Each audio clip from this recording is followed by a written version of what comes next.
Alice's Adventures in Wonderland by Lewis Carroll from thegutenberg.org. Chapter 2. The Pool of Tears. Curiouser and curiouser, cried Alice.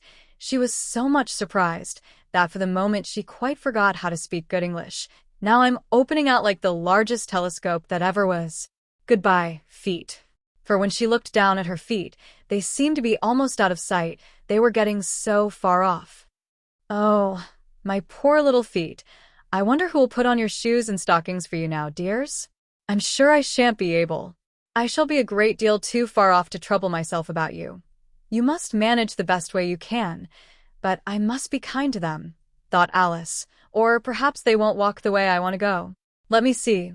I'll give them a new pair of boots every Christmas. And she went on planning to herself how she would manage it. They must go by the carrier, she thought, and how funny it'll seem, sending presents to one's own feet. And how odd the directions will look. Alice's right foot, Eskew. Hearthrug. Near the fender. With Alice's love. Oh, dear. What nonsense I'm talking. Just then her head struck against the roof of the hall. In fact, she was now more than 9 feet high, and she at once took up the little golden key and hurried off to the garden door. Poor Alice. It was as much as she could do, lying down on one side, to look through into the garden with one eye, but to get through was more hopeless than ever. She sat down and began to cry again. You ought to be ashamed of yourself, said Alice. A great girl like you. She might well say this, to go on crying in this way. Stop this moment, I tell you. But she went on all the same, shedding gallons of tears, until there was a large pool all round her, about 4 inches deep and reaching half down the hall. After a time, she heard a little pattering of feet in the distance, and she hastily dried her eyes to see what was coming. It was the White Rabbit returning, splendidly dressed, with a pair of white kid gloves in one hand and a large fan in the other. He came trotting along in a great hurry, muttering to himself as he came. Oh, the Duchess, the Duchess. Oh, won't she be savage if I've kept her waiting? Alice felt so desperate that she was ready to ask help of anyone. So, when the rabbit came near her, she began, in a low, timid voice, If you please, sir. The rabbit started violently, dropped the white kid gloves and the fan, and scurried away into the darkness, as hard as he could go. Alice took up the fan and gloves, and, as the hall was very hot, she kept fanning herself all the time. She went on talking. Dear, dear. How queer everything is today. And yesterday things went on just as usual. I wonder if I've been changed in the night? Let me think. Was I the same when I got up this morning? I almost think I can remember feeling a little different. But if I'm not the same, the next question is, who in the world am I? That's the great puzzle. And she began thinking over all the children she knew that were of the same age as herself, to see if she could have been changed for any of them. I'm sure I'm not Ada, she said, for her hair goes in such long ringlets, and mine doesn't go in ringlets at all. And I'm sure I can't be Mabel, for I know all sorts of things, and she knows such a very little. Besides, she's she, and I'm I, and oh dear, how puzzling it all is. I'll try if I know all the things I used to know. Let me see. 4 times 5 is 12, and 4 times 6 is 13, and 4 times 7 is... Oh dear. I shall never get to 20 at that rate. However, the multiplication table doesn't signify. Let's try geography. London is the capital of Paris, and Paris is the capital of Rome, and Rome... No, that's all wrong, I'm certain. I must have been changed for Mabel. I'll try and say, how doth the little, and she crossed her hands on her lap as if she were saying lessons, and began to repeat it, but her voice sounded hoarse and strange, and the words did not come the same as they used to do. How doth the little crocodile improve his shining tail, and pour the waters of the Nile on every golden scale? How cheerfully he seems to grin, how neatly spread his claws, and welcome little fishes in, with gently smiling jaws. I'm sure those are not the right words, said poor Alice, and her eyes filled with tears again as she went on.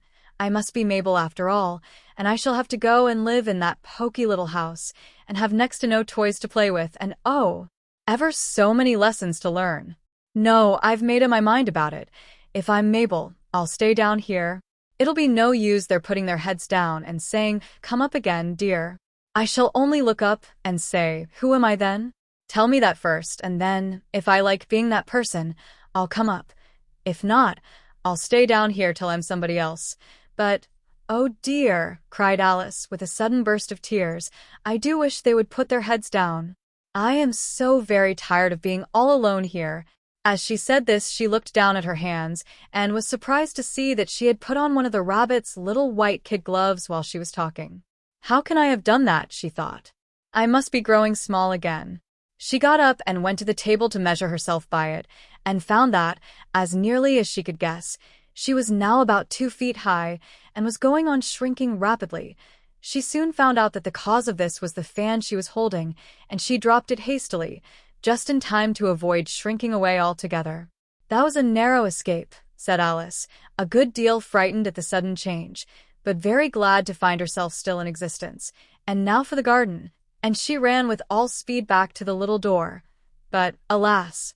The little door was shut again, and the little golden key was lying on the glass table as before, and things are worse than ever, thought the poor child, for I never was so small as this before, never. And I declare it's too bad, that it is. As she said these words her foot slipped, and in another moment, splash! She was up to her chin in salt water. Her first idea was that she had somehow fallen into the sea, and in that case I can go back by railway, she said to herself. Alice had been to the seaside once in her life, and had come to the general conclusion that wherever you go to on the English coast you find a number of bathing machines in the sea, some children digging in the sand with wooden spades, then a row of lodging houses, and behind them a railway station. However, she soon made out that she was in the pool of tears which she had wept when she was 9 feet high. I wish I hadn't cried so much, said Alice, as she swam about, trying to find her way out. I shall be punished for it now, I suppose, by being drowned in my own tears. That will be a queer thing, to be sure. However, everything is queer today. Just then she heard something splashing about in the pool a little way off, and she swam nearer to make out what it was. At first she thought it must be a walrus or hippopotamus, but then she remembered how small she was now, and she soon made out that it was only a mouse that had slipped in like herself. Would it be of any use, now, thought Alice, to speak to this mouse? Everything is so out of the way down here that I should think very likely it can talk. At any rate, there's no harm in trying. So she began, "Oh, mouse, do you know the way out of this pool? I am very tired of swimming about here. Oh, mouse." Alice thought this must be the right way of speaking to a mouse. She had never done such a thing before, but she remembered having seen in her brother's Latin grammar, a mouse, of a mouse, to a mouse, oh mouse. The mouse looked at her rather inquisitively, and seemed to her to wink with one of its little eyes, but it said nothing. Perhaps it doesn't understand English, thought Alice. I dare say it's a French mouse, come over with William the Conqueror. For, with all her knowledge of history, Alice had no very clear notion how long ago anything had happened. So she began again, "O.S. ma chat," which was the first sentence in her French lesson book. The mouse gave a sudden leap out of the water, and seemed to quiver all over with fright. "Oh, I beg your pardon," cried Alice hastily, afraid that she had hurt the poor animal's feelings. "I quite forgot you didn't like cats." "Not like cats," cried the mouse, in a shrill, passionate voice. "Would you like cats if you were me?"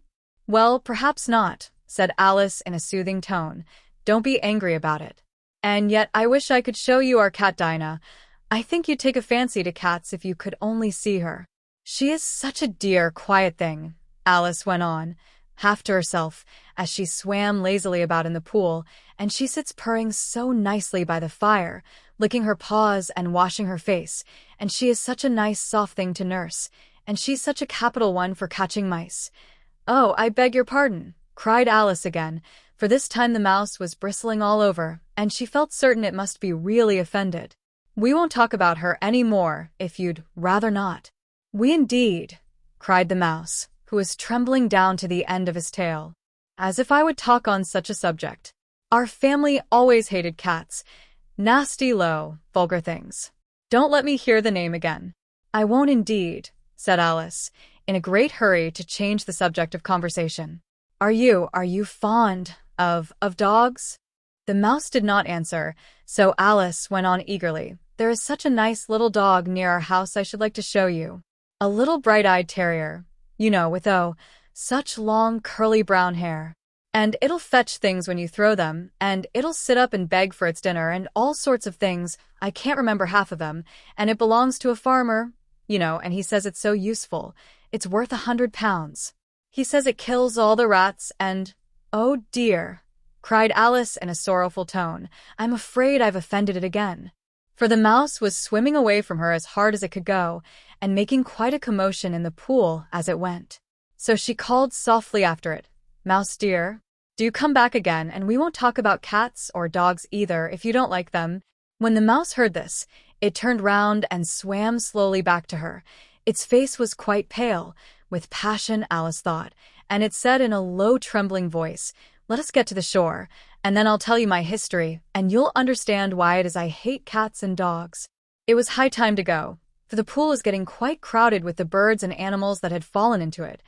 There were a duck and a dodo, a lory and an eaglet, and several other curious creatures. Alice led the way, and the whole party swam to the shore.